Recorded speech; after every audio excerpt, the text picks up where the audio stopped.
Day 45, and we're almost at the finish line. I can see it. Thank you for tuning in for this series of finding out how much Ryan Trahan spent on his 50-day journey to find the coolest Airbnb in America. We follow Ryan on day 45 to Idaho. Now, this is probably one of the most iconic Airbnbs in the series, not because of how extravagant it is or expensive, but because of what it represents. When people think of Idaho, they think of potatoes, and it's incredible that the host took that to the next level. I mean, imagine going to Alaska and staying in a giant moose house, or going to Maine and staying in a lobster, or even going to Wisconsin and staying in a giant cheese house. Either way, it's a funny idea. We follow Ryan and Haley on day 45 to the Potato Hotel in Idaho. And be sure to stay to the end of the video to find out how much Ryan has spent over the full 45 days. The Potato has a 4.9 star rating with 1,119 reviews. Say all you want about the Potato, that is an impressive rating. That is the most reviews in the entire series so far. This hotel does allow a one-night minimum stay, and the prices are across the board, which makes things easy.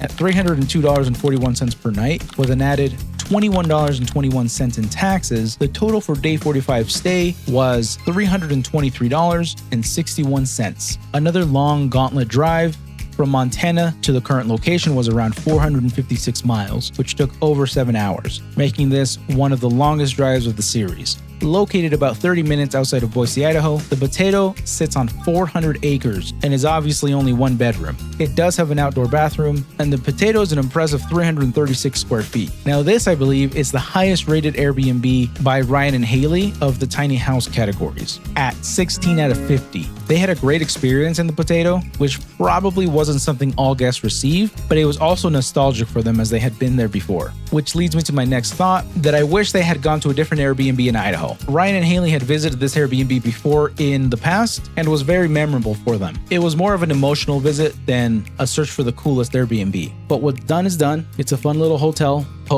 and here are the totals for the last 45 days in 10-day increments, bringing our grand total at day 45 to $67,808.80. That's going to do it for the Idaho Potato. Let me know what you think about this Airbnb, and if you think it'd be worth visiting at least once. Thank you again for watching, and I'll see you on day 46.